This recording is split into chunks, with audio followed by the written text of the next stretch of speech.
Good day, everyone. I am Sir Robbie, and together, we will learn the word of the future, robotics. Did you know that here in Educational Technology Unit, robotics is a priority to make every Filipino learners and teachers competent and meet the demands of the future global scene? Wherein teachers, students, and parents who wanted to learn robotics is just a click away for free. Robotics is an interdisciplinary field which integrates computer science and engineering. It involves design, construction, operation, and use of robots to assist human activities. Are you ready for this transformation? Soon in ICT's Educational Technology Unit. Come and join us and love the future para sa bata, para sa bayan, at para sa guro. Sulong edukalidad.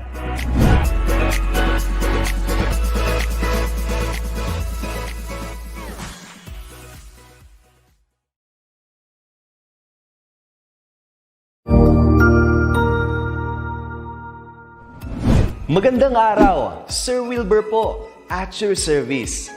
Narito ang ETUlay upang gabayan ka sa inyong pag-aaral upang lubos na maunawaan ang iba't ibang paksa o subject. Ang ETUlay ay isang free online tutorial class na pinangungunahan ng ICT's Educational Technology Unit sa pamumuno ni Undersecretary Elaine Del B. Pascua. Ang programang ito ay hindi lamang para sa mga bata, kundi ito rin ay magsisilbing gabay sa mga magulang at mga guro kung paano nila ituturo o gagabayan sa bawat asignatura ang kanilang mga anak o mga estudyante. Sa kasalukuyan, ang self-learning module mula sa rehiyon ng Calabarzon at kilala sa tawag na pivot ang ginagamit sa ating ETUlay online class. Kaya ano pang hinihintay ninyo? Ihanda na ang inyong mga ballpen o lapis, papel o kwaderno at samahan kaming itulay ang pagkatuto para sa bawat batang Pilipino. Sama-sama tayong magtutulungan para malampasan ang mga hamon sa panahong ito. Halina't matuto kasama ang inyong online tutor sa oras na ito.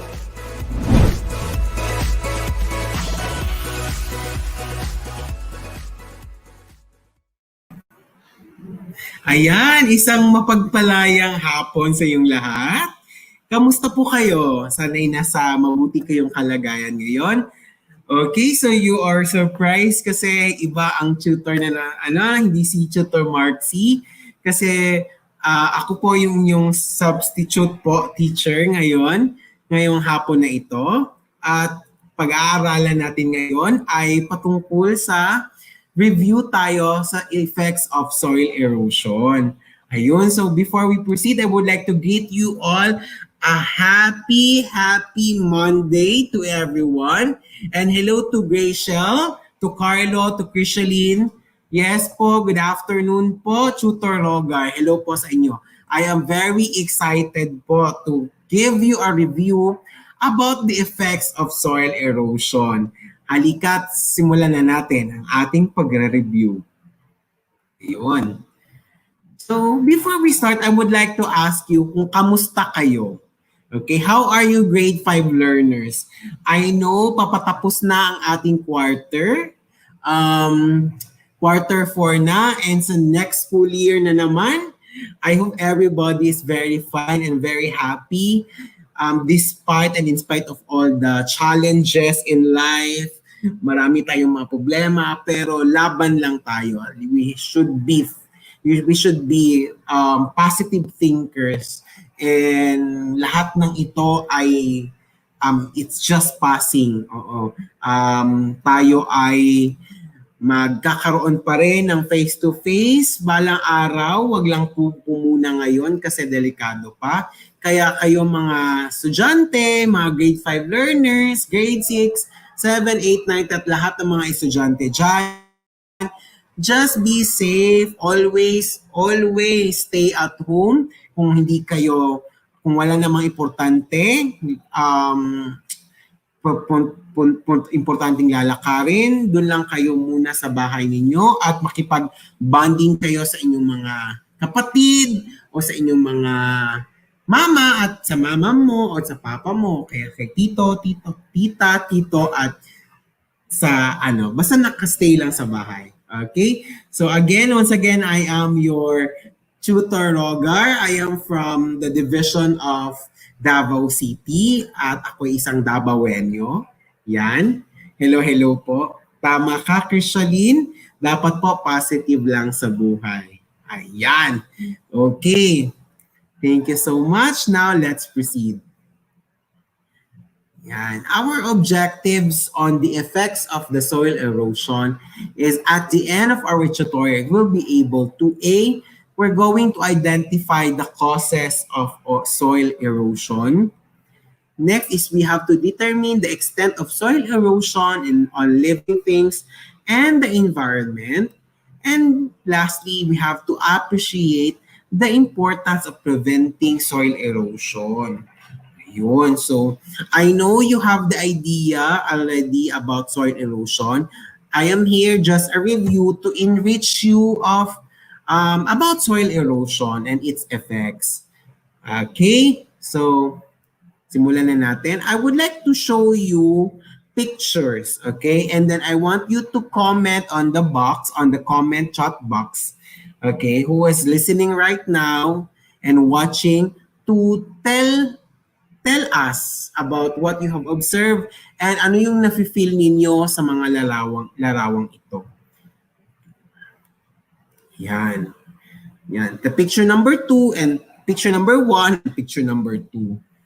So, while waiting of your answer, I would like to greet Jane, Erica Galang. Hello, good afternoon po. Hello, hello. Shira Pamintuan, good afternoon po. Shira S. Pamintuan, grade 5 Makapagal. San Antonio Elementary School. Ma'am Kathy David De Vera is your science teacher, I suppose. Hello, hello, hello sa inyong lahat. Diyan sa San Antonio Makapagal. San Antonio Elementary School. Ayun. Yan, sabi ni Jane Erica Galang, landslide po. Krishaline, landslide. Yan. Okay, so that is a landslide that, 'di ba? So, anong nangyari? Ano i-describe ninyo kung anong nakikita nyo sa picture? There is what we call the destruction of properties, 'di ba? I feel sad because for many people effect of landslide. Yes, also, 'di ba? Okay. Maria Teresa Sienes, good afternoon, watching from Hanciano National High School. Okay. Sige, next. Thank you so much of your answers. Let's define what is a soil erosion. Soil erosion starts with weathering. Erosion is a process in which things break down naturally into smaller pieces or they are transported from one location to another. For example, rock is broken down into very small pieces by water and these pieces are transported by wind or water itself from one location to another. Okay, so next. What are the causes of these soil erosions? Number 1, the soil erosion is caused by natural forces and man-made activities that shape the landforms as we can see today. The natural forces that create landforms include water, wind, glaciers, and gravity. So as you may able to see, balikan natin yung pictures, that is the worst. Okay, that is the worst that we will experience if we will not have what we call this. We will not protecting our environment by not planting trees. And soil erosions, if we're going to i-connect natin ang soil erosion at saka landslide, 'di ba? If we say soil erosions kasi, it's just parang it's the tawag ito, mild. Okay, it's mild. Di masyadong nakakasira ng kalikasan.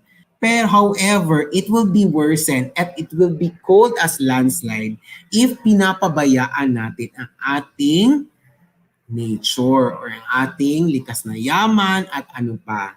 Diba? And there are two kinds kung bakit may soil erosion. It could be man-made activities because sa mga tao, because sa atin, at saka meron ding natural talaga nagkakaroon ng soil erosion. Okay? So maitanong ko lang, 'di ba? Ano pala ang mga ginagawa ng mga tao bakit nagkakaroon ng soil erosion and it will be worse and it will be called as landslide? Ano-ano din kaya ang mga natural forces na kung saan meron tayong soil erosion at meron tayong at merong landslide, 'di ba? Okay. Sabi ni Krishalin Laksina, nagkaka-landslide po kasi yung pagpuputol ng puno ng mga illegal loggers at hindi po nila ito pinapalitan. Okay, magaling. Good. You have the idea. At sabi din ni Jane, man-made activities like quarrying po. Wow. So you have made mention one of the man-made activities which is quarrying. Very good. So now let's talk about the human activities. First is deforestation. Ito yung sinabi ni Krishalin, yung pagputol ng puno. Forests or brush have been carelessly cut or burned on sloping land. The rain sweeps down the slope in a sheet and gradually washes away the soil. Diba? So, bakit kaya nagkakaroon ng ganun? Because wala nang nag-hold sa land, okay, sa soil. And pag may konting ulan lang, it washes away easily the soil going to down to the community. And one of the human activities is what we call the deforestation. Yeah. Sabi ni James Walker, landslides may happen if the soil or landforms don't have support system like trees. Yes, I really do agree. Magaling. Okay, another human activities is the overgrazing. Okay, of course, when plants have exposed to intensive grazing for extended period, it reduces the usefulness and productivity of the land. And it's one cause of soil erosion. Oo, di ba? And that is overgrazing. Okay, next. Another is kaingin. I know you are very familiar with this. Farmers tend to clear and burn a patch of forest area. They cultivate the areas until such time that the soil is no longer good for planting. Why? Why these people do kaingin? Bakit po pala? Okay? As you shared, James Walker, sabi niya kaingin is another human activity that cause soil erosion. Yes, very good, James. At bakit ganon? Bakit ginagawa nilang pagsunog until yung soil hindi na siya good for planting? Bakit ganon?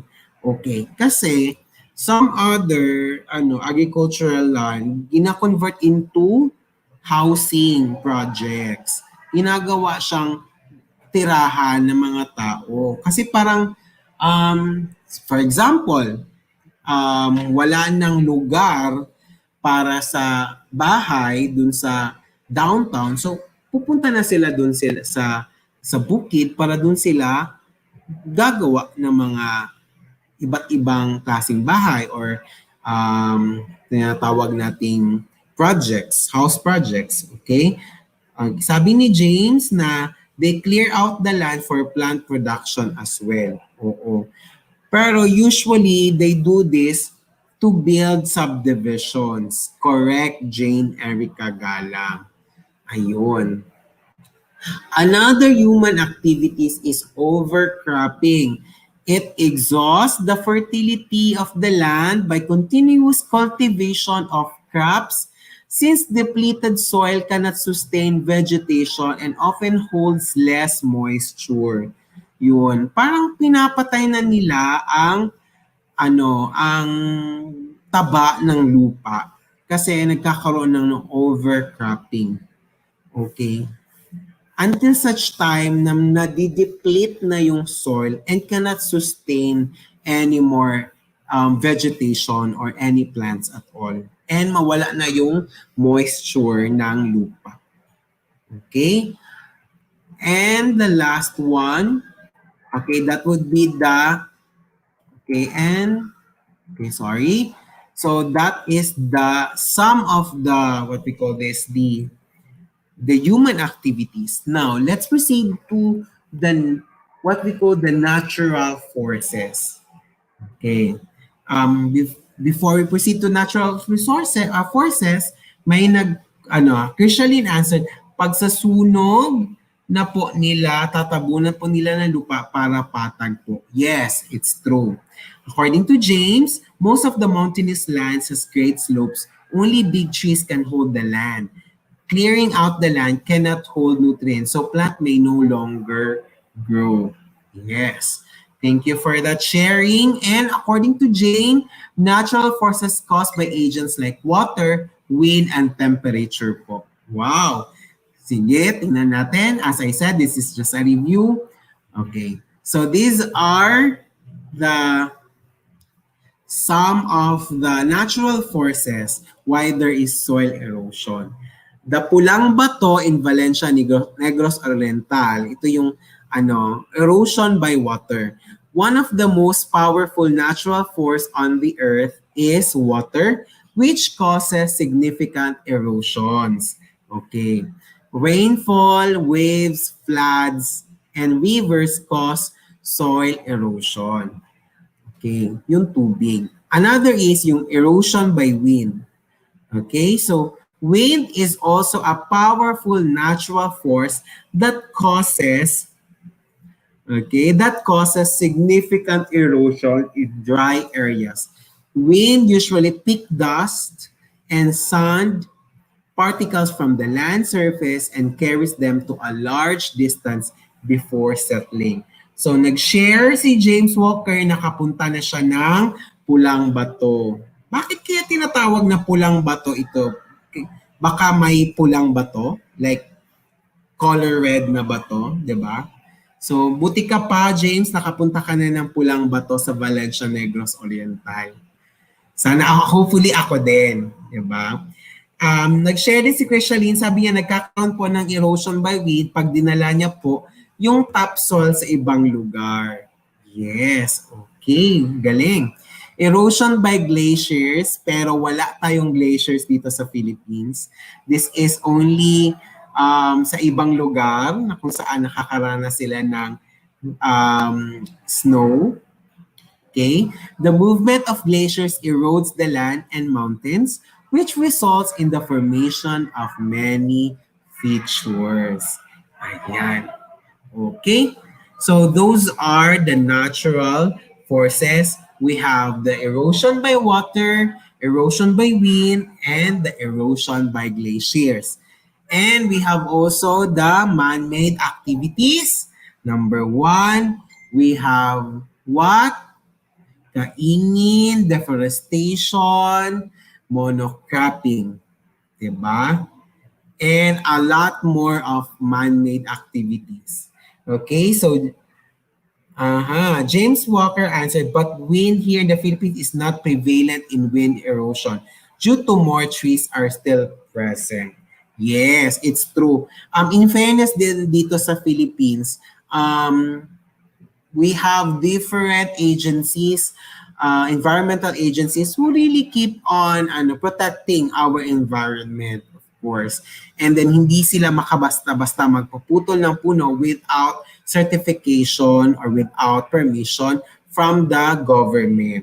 Ayan. So maraming salamat sa mga ahensya na tumutulong para bantayan ang ating likas na yaman, lalo-lalo na ating mga kahoy. Ayun. Thank you so much. Next.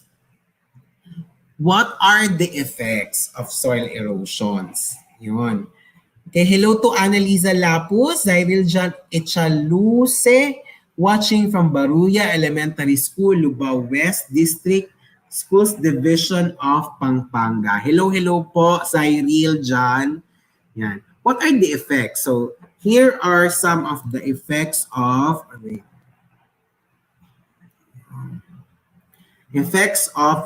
erosion. Erosion, other than forming landforms, it also creates many disastrous effects for the humans, animals, and plants. And isa na nga rin yung, yung tinatawag, yung kanina, yung sa pictures na pinakita ko. 'Di ba? So, nakakasad yun. And that is already a landslide. Okay, number 1, reduction in fertility soil. Soil that is fertile for crops has most of the nutrients and organic matter on the surface. When soil begins to erode, the top layer of land that is rich in nutrients for plants is washed away, making the land infertile. Poor soil quality can lead to limited crop yield.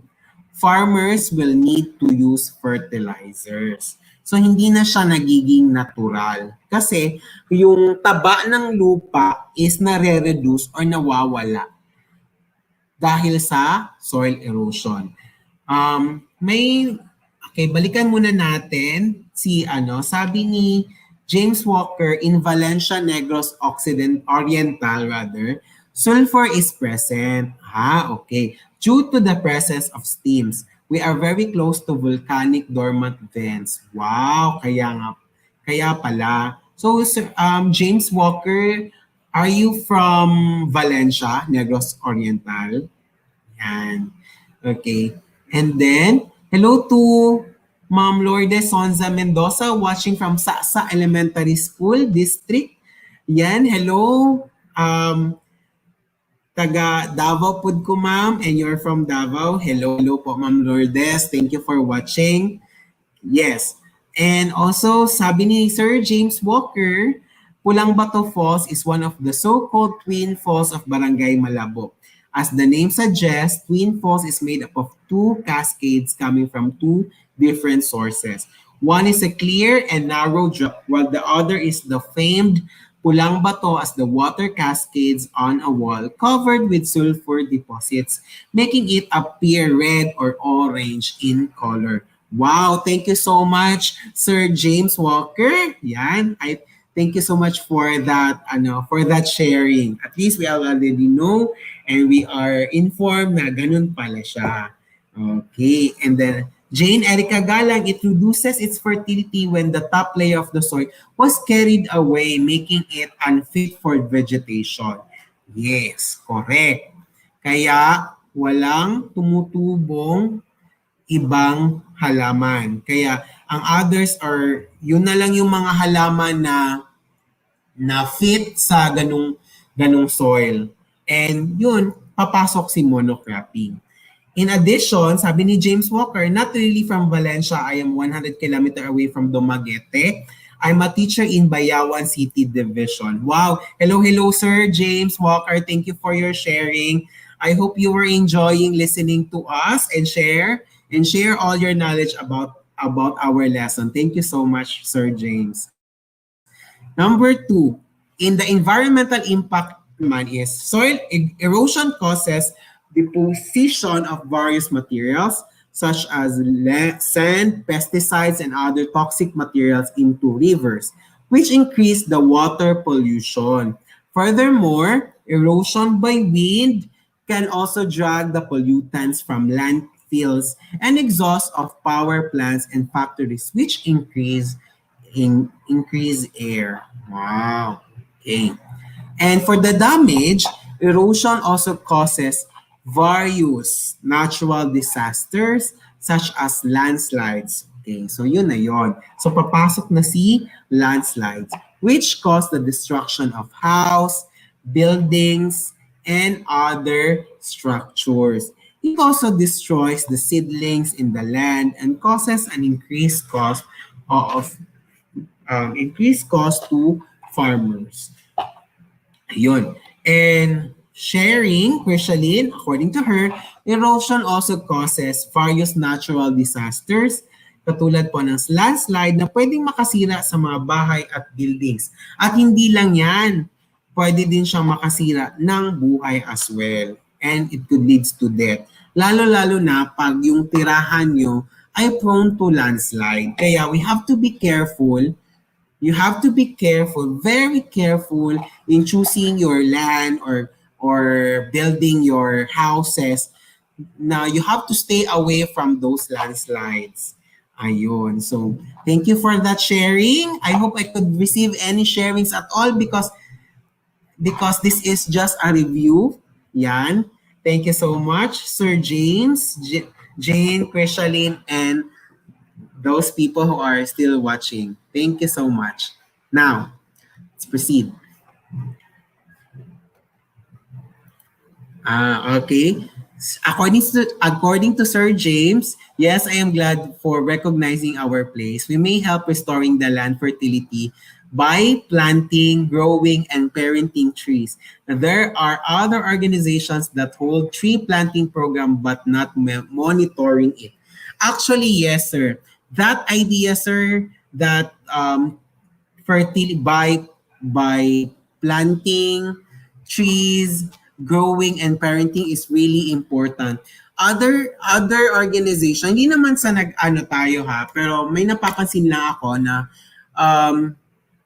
some people are ano lang kanang they're just planting without monitoring or being a parent to the said tree. Parang pinabayaan lang pag sinasabi nating tanim lang, yun lang. Tapos na, 'di ba? So we need to take care. Pagkatapos nating magtanim, we have to visit the place or the site in order for us to know if this plant really grows, 'di ba? Hindi yung pinapabayaan lang natin. Yun, tama ka, Sir James. And also, according to Jane, it also destroys different landforms. Yes, correct. Okay, hello po, Krishaline T. Laksina, still watching po from Baruya Elementary School, Grade 5, Molave, Lubao West District School Division of Pampanga. Yan. It's okay lang po. Don't worry po. Don't worry, Sir James. Okay lang. Okay, sabi din ni Jane na yung ibang programs po hindi natutuloy like po yung 1 piso for 1 puno. Okay, 1 peso for 1 puno. Oh, that's a good that's a good project. That would leads to the next slide, which is how to prevent or control soil erosion. Ayun, so you have made mention, most especially Sir James mentioned about tree planting, and also Jane also mentioned about a program which is 1 peso, 1 puno. Wow, that's really good, no? That's a really good project. Ayun. Hello, Ma'am Sura Cinco, watching from Saksa Elementary School, Bangoy District, Davao City, Region 11. Hello, Carihion 11. Yan. Oh, I am also from Francisco Bangoy National High School. We are on the same barangay. We are in Barangay Saksa. Hello po, Ma'am Zora Cinco. Ayun. Hello po to good afternoon, watching from Zambales, Joe Erese Santos. Yun. Yes, Sir James, it's called Sustainable Reforestation of Reforestation. Wow. It's a good sustainable reformation of reforestation. Then sabi ni Krishaline, dapat po consistent po tayo sa mga bagay na gagawin natin. Hindi po yung tanim lang po tayo ng tanim. Yes, it's true. Okay. So, basically, how to prevent this control soil erosion is we have the idea already, right? Land and soil are renewable resources. However, lost soil requires anywhere from a decade to millions of years to be replaced. It is estimated that human-caused erosion erodes more than 1 million acres of soil each year. The best way to reduce the erosion of fertile land is by planting trees, which resist wind and water from eroding the surface of the land. Actually, we are already aware of the surroundings. We are already aware of the problem, those human activities that we have, those bad activities, okay? However, the big question there, ang isang malaking tanong, since aware na kayo, what is your part? Okay? Anong parte mo para makontrol natin ang soil erosion and to prevent landslide in our areas? Maraming nagsasabi na magtanim, pero ni isa wala namang tinanim. Yung pang ganon. So I think it's a big challenge for us, including me.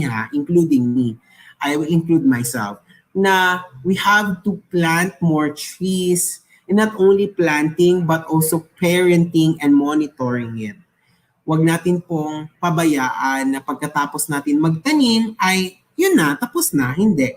Para dapat tayo isang parent na nag-aalaga ng isang bata o ng isang sanggol na bibisitahin natin yung ating mga tinanim kung ito ba'y nabuhay or ito'y namatay. Yung gano'n.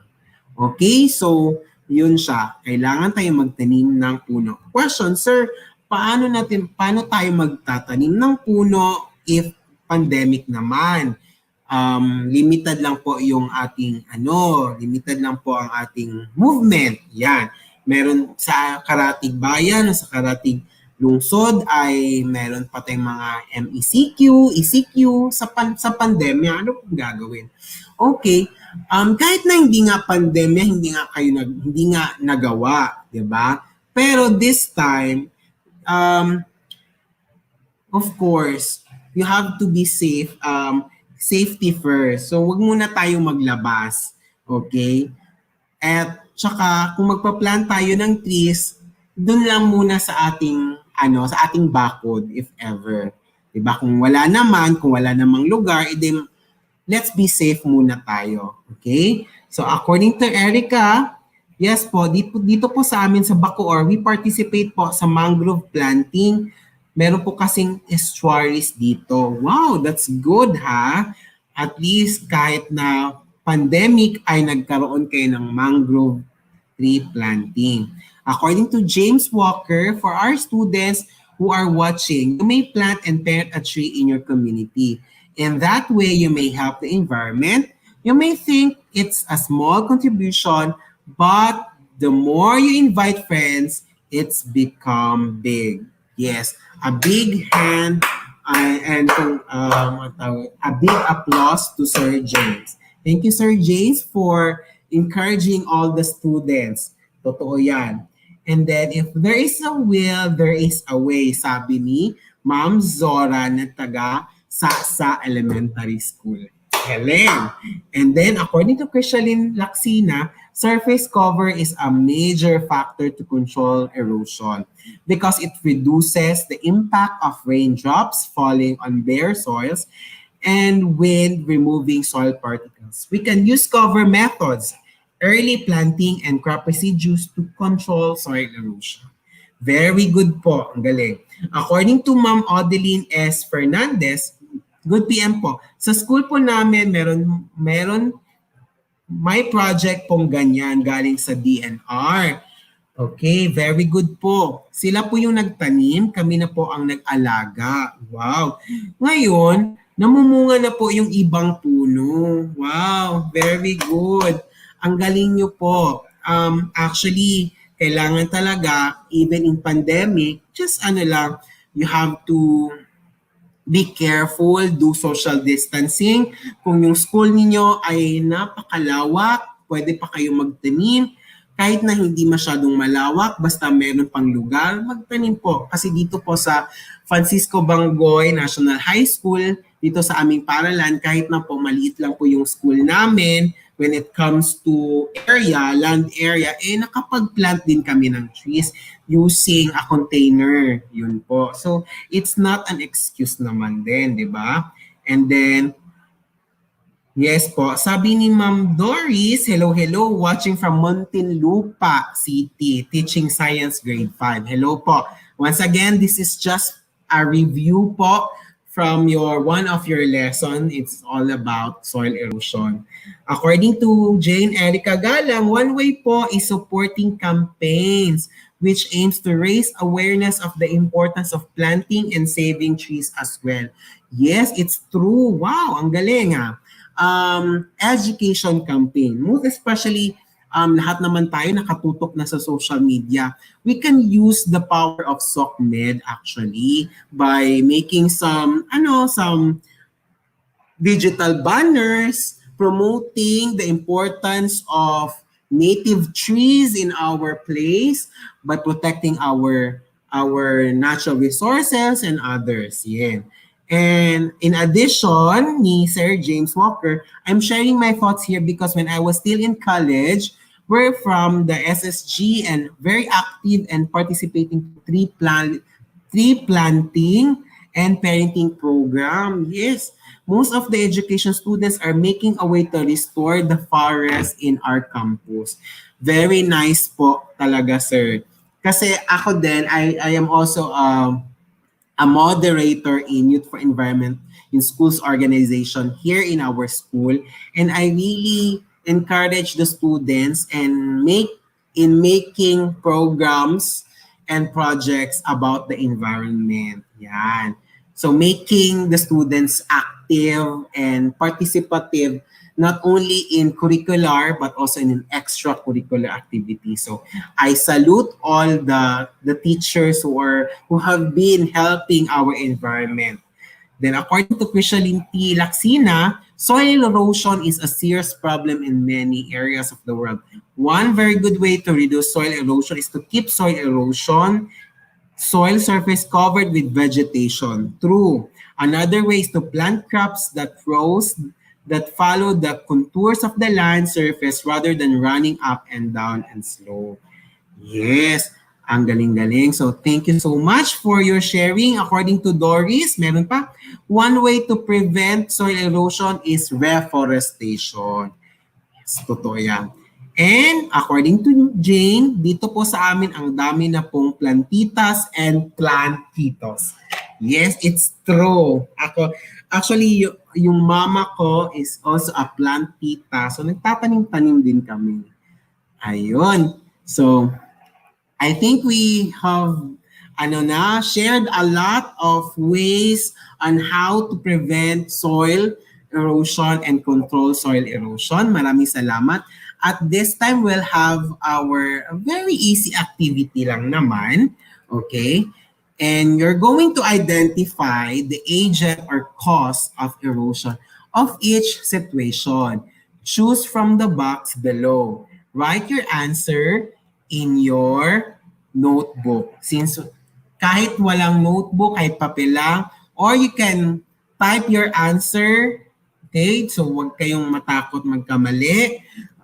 Go lang, chill lang tayo. Okay? So type nyo lang ang sagot ninyo and I will give the correct answer. Okay? So let's go to number 1. Farmers tend to clear and burn a patch of forest area. They cultivate the area until such time the soil is no longer good for planting. So what's that? You can choose your answer from the box. Okay? From the box.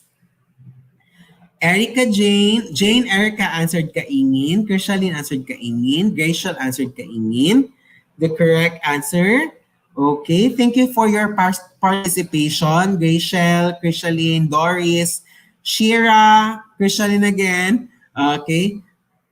Waylin, all of your answer is kaingin. Let's check. The correct answer is kaingin. Congratulations. Vanessa, thank you. Okay, next, number 2.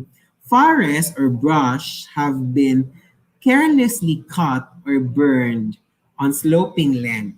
The rain sweeps down the slope in a sheet and gradually washes away the soil. What's that? What kind of situation? For number 2. Okay, forests or brush have been carelessly cut or burned.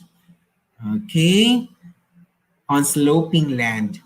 Jane Erica Galang answered deforestation. Let's wait for the others.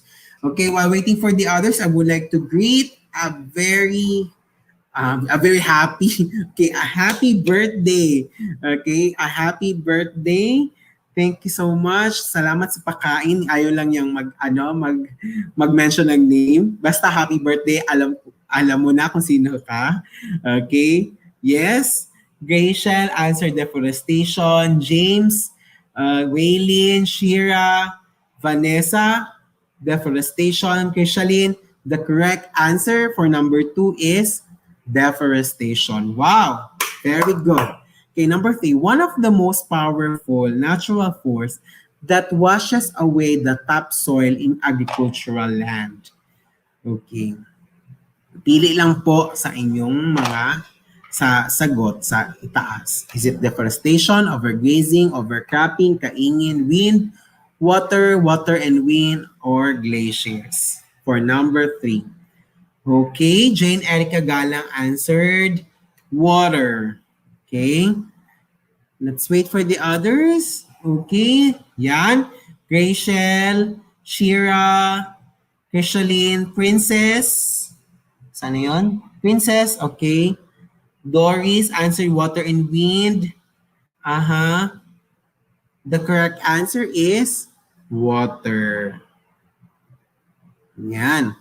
Next, large ice formations that move slowly and form valleys and shape mountains through erosion. What is that? It's a large formations that move slowly and form valleys and shapes.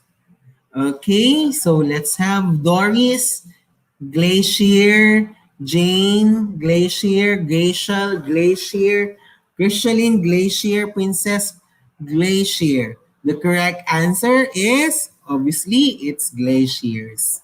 Yan. A powerful natural force that causes significant erosion in dry areas. It usually picks dust and sand particles from the land surface and carries them to a large distance before settling. What is that for number 5?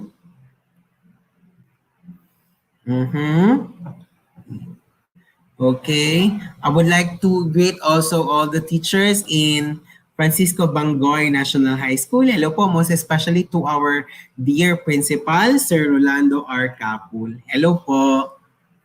Ayun. So the correct answer for number 5, I don't see any answers lagi. Okay. Correct answer is wind. Okay. Now let's proceed to number 6. It carries away more rocks and soil than other agents. Okay. What's the answer? It carries away more rocks and soil than all other agents. Correct answer is letter. Okay, it's it's water. Ayan. Number 7. It exhausts the fertility of the land by continuous cultivation of crops. Yan. What's your answer? Okay. The answer is... Okay, the answer is overcropping. Yun. We're bound to our last 3 questions. Plants are exposed to intensive grazing of animals, making the soil bare. Yun. So ano kaya yan? Obviously, we have the root word over, so it is overgrazing. Nice. Okay, for 9 and 10, what 2 agents or natural forces cause this rock formation to look like this? Okay? Okay, obviously, wala namang dalawang sagot dyan. And it is water and wind. Yan. Congratulations, everyone. Count the number of your correct and then kindly post your answer. Post your scores on the given chat box. Thank you so much. I would like to thank you all for your participation in our ETUlay online tutorial program. Hatid sa inyo ng DepEd. Maraming salamat. I would like to say thank you, most especially to these people who are keep on watching DepEd ETUlay tutorial platform. Thank you so much. Thank you so much, Sir James, for your sharing regarding your practices in your school way back when you were in college as SSG officer. And also would like to thank you, Krishaline, also Waylene, Jasmine, Doris, Jane, Erica Galang, Rachel, Princess, and all the students who are watching ETUlay. Maraming salamat po. Once again, I am your tutor, Tutor Rogar, from the Division of Davao City. Okay, maraming salamat. I hope we could able to see each other in a face-to-face basis. Soon, mag-visit ako sa inyong lugar. Maraming salamat and God bless us all. Bye-bye! Thank you!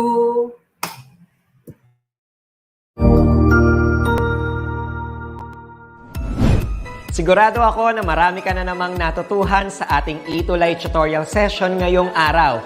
Tandaan, ito ay hindi lamang para sa ating mga mag-aaral, kundi pati rin sa ating mga minamahal na guro at mga magulang na kaagapay natin para maituloy ang pagkatuto sa kabila ng nararanasang pandemya.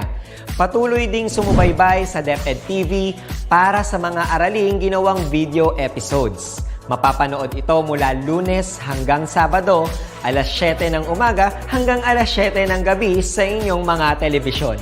Abangan bukas mula 1:00 ng tanghali ang iba pang aralin sa ating ETUlay free online tutorial session sa English. I-like and subscribe at manatiling nakasubaybay sa ating ETUlay tutorial session sa DepEd Edtech Unit FB page at Educational Technology Unit channel sa YouTube at sa DepEd Tayo at DepEd Philippines social media accounts. Paalam!